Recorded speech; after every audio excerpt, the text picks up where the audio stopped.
Jack Lemmon hated that man more than anything else. On February 8, 1925, Jack Lemmon was born in Newton, Massachusetts. Lemmon III, John Uhler, was his full name. Lemmon's brilliance and innate charisma would later define his work from an early age. He studied music and played the piano at Harvard University. However, he also discovered that he enjoyed playing there. Lemmon received rigorous acting instruction at the prestigious Yale School of Drama after serving in the U.S. Navy during World War II, which instilled in him a sense of discipline and humility. He developed the abilities that would eventually make him famous there. Lemmon's Hollywood career started in the early 1950s, but his performance in Mr. Roberts, 1955, which immediately made him famous, demonstrated his ability to strike the ideal balance between genuine melancholy and comedic timing. His ability to effortlessly transition between humorous and serious roles throughout his career demonstrated an incredible variety that few other artists have been able to match.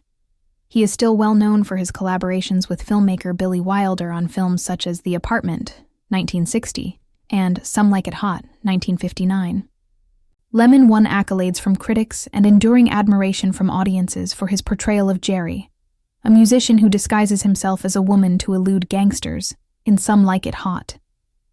This performance showcased his flawless comedic timing, fearless physicality, and remarkable ability to inhabit a character in a way that felt utterly real.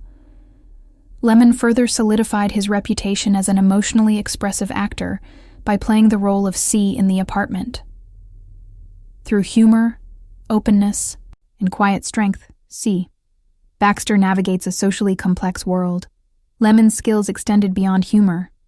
His dramatic parts in films such as Days of Wine and Roses, 1962, and The China Syndrome, 1979, demonstrated his high emotional intelligence and ability to portray genuine human emotion with great depth and nuance.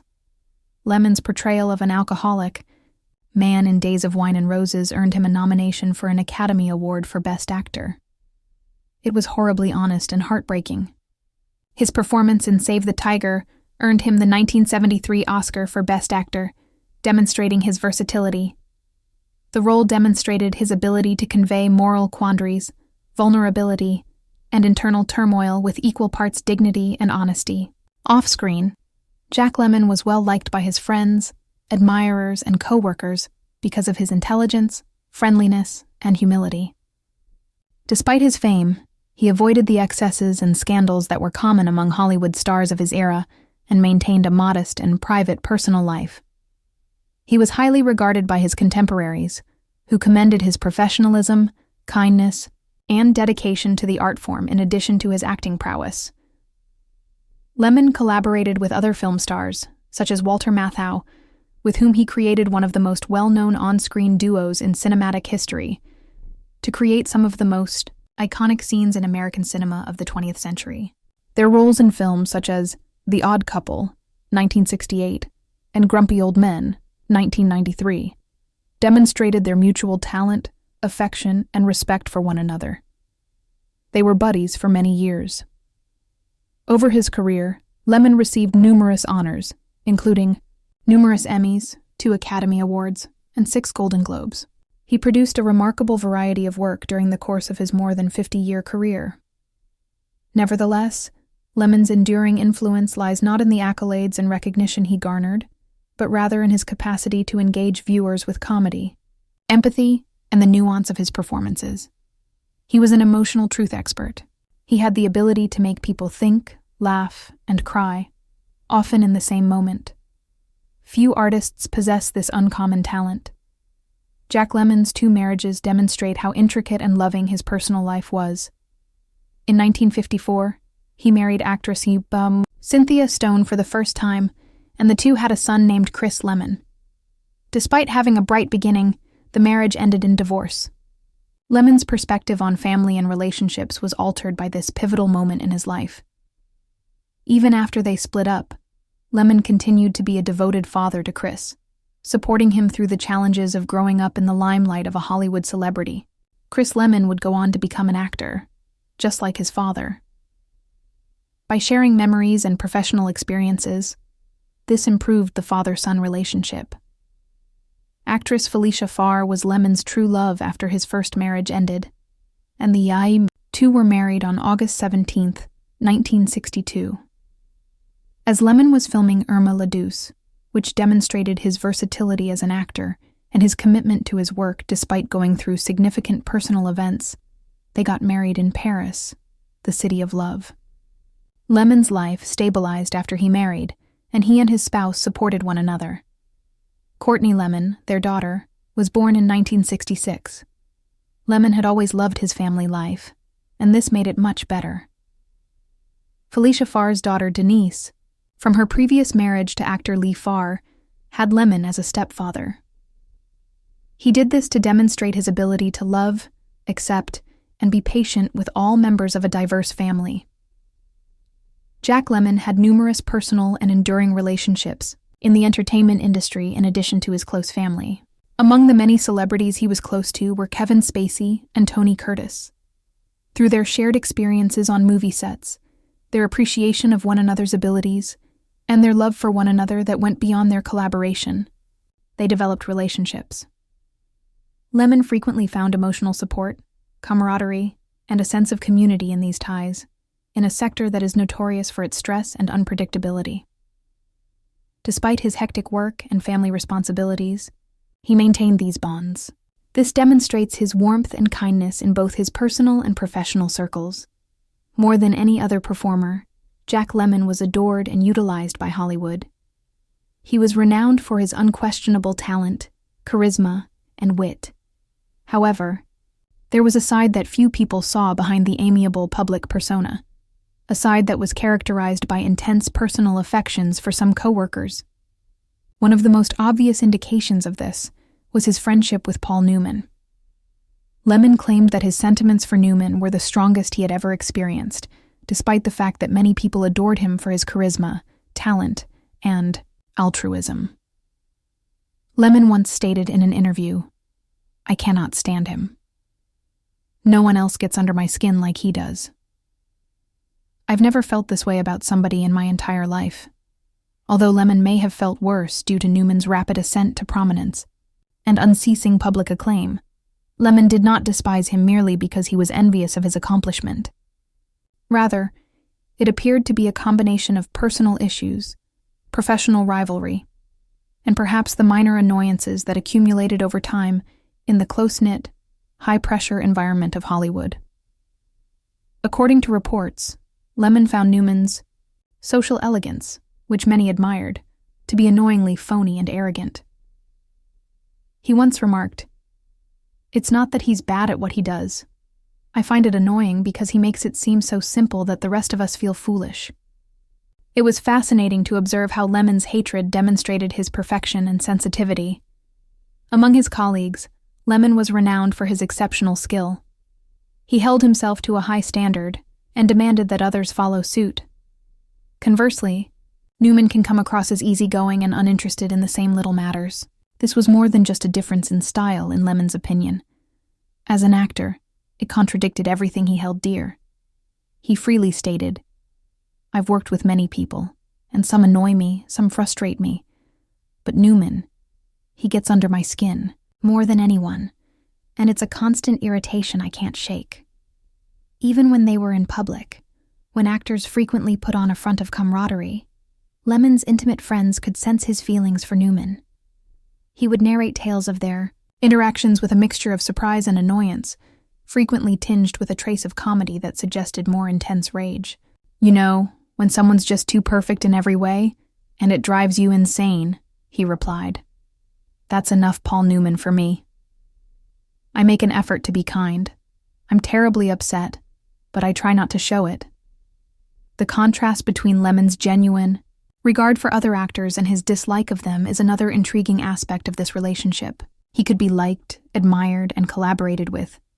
However, an unusual, almost unique hate of Newman overshadowed those sentiments. This hostility, according to biographers and academics who have written about Lemmon's life and work, demonstrates the complexity of the actor. He had complex emotions that were sometimes conflicting due to his sensitivity and acute understanding of talent and subtlety. In some respects, Jack Lemmon's distaste for Paul Newman reveals more about Lemmon than Newman. It demonstrates that the man was frank about his emotions, unafraid to confront his innermost thoughts, and acutely aware of the nuances of people's behavior and strengths.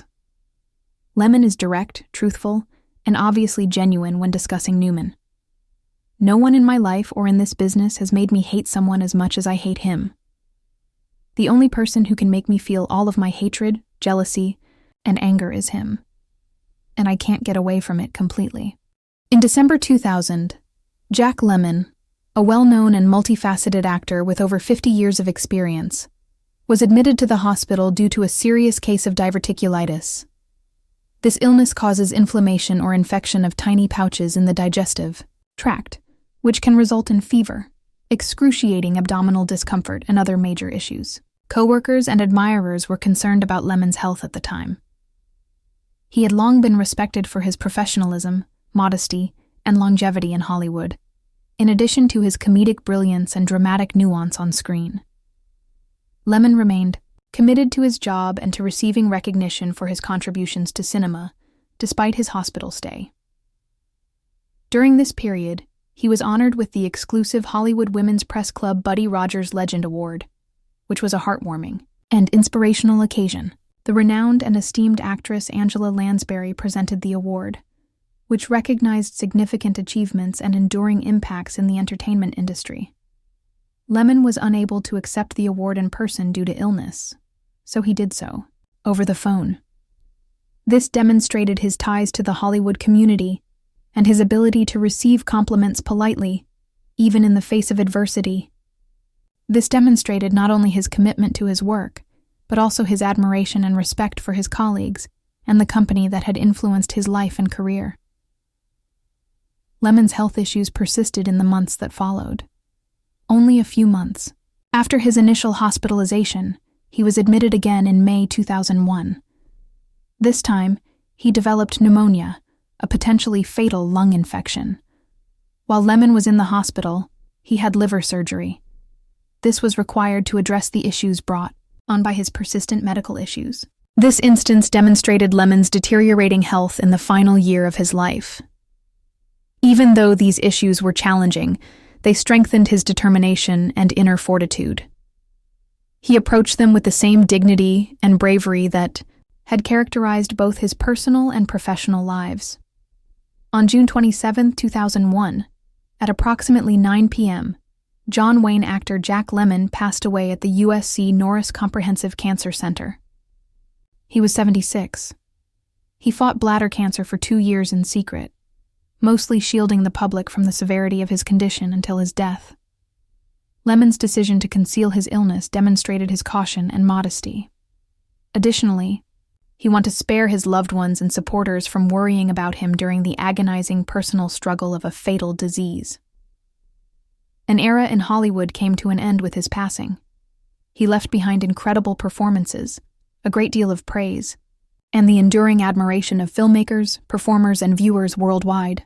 Following his passing, Lemmon was laid to rest in Westwood, California's Westwood Village Memorial Park Cemetery. It was a fitting burial site for a well-known actor like him. His gravestone honors his career in a modest yet very poignant way. Simply written, Jack Lemmon in. It is a tribute to the medium that influenced so much of his life and reminds me of the iconic movie Beginning. His peers and acquaintances loved and respected him so highly that a sizable number of Hollywood celebrities attended his private funeral.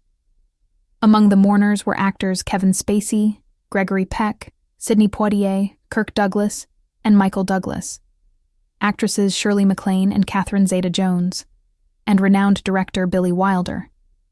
The families of other close friends, like Charlie Matthau, the son of Lemmon's longtime co-star and close friend Walter Matthau, and Barbara Sinatra, who was married to Frank Sinatra, were also there. The fact that so many of Hollywood's most well-known figures were present at once demonstrated the influence Lemmon had on both the film industry and the people he encountered over his lifetime. This demonstrates his remarkable blend of talent, charisma, and humanity that set him apart, both on and off screen.